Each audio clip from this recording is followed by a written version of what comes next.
నల్లనయ్య, గోపాలుడు, యాగభోక్త ఇలా ఎన్ని పేర్లైనా ఉండొచ్చు కాక, కానీ సహజ పండితుడు పోతన దగ్గరికి వచ్చేసరికి ఆ పరమాత్మ మరీ ముద్దుగా మన పక్కింటి పిల్లాడిలా మారిపోతాడు. యమునా తీరాన సూర్యుడు నడినెత్తికొస్తున్న వేళ ఆకలి దంచి కొడుతుంటే ఆ జగన్నాథుడు ఏం చేశాడో తెలుసా? అది కేవలం భోజనం కాదు, అదొక పరమాద్భుత దృశ్యం.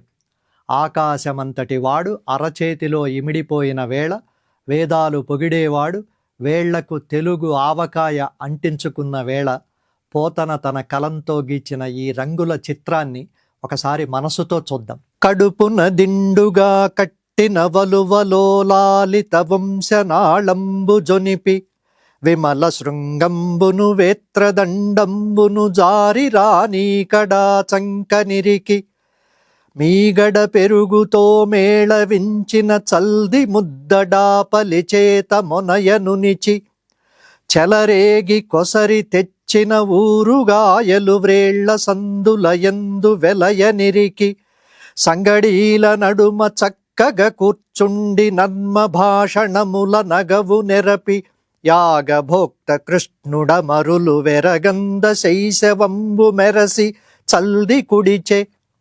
యమునా నది ఇసుక తిన్నెలపై మధ్యాహ్నం వేళ ఆవులను మేపుతూ అలసిపోయిన గోపబాలుర మధ్య మన చిన్ని కృష్ణుడు ఎలా కూర్చున్నాడో చూడండి. ఆటల్లో పాటల్లో చేతులకు అడ్డం రాకూడదని తన ప్రాణప్రదమైన పిల్లన గ్రోవిని నడుముకు కట్టుకున్న వస్త్రంలో భద్రంగా దోపుకున్నాడు. ఆవులను అదిలించే బెత్తాన్ని, ఊదే కొమ్ము బూరాను ఎడమ చంకలో జారిపోకుండా గట్టిగా నొక్కి పట్టుకున్నాడు. ఇప్పుడు చూడండి ఆ అసలైన విందును. ఎడమ అరచేతిలో నిగనిగలాడే మీగడ పెరుగుతో కలిపిన చద్దన్నం ముద్దనుంచుకున్నాడు. ఇక ఆ చద్దన్నంలో నంచుకోవడానికి ఇంట్లో వాళ్లను బతిమాలో పేచీ పెట్టో తెచ్చుకున్న ఆవకాయ ముక్కలను తన చిన్ని వేళ్ల సందుల్లో ఇరికించుకున్నాడు.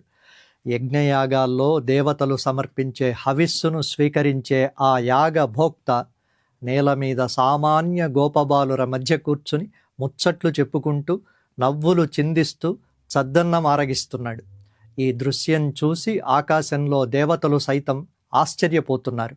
ఎంత సౌందర్యం, ఎంత మాధుర్యం!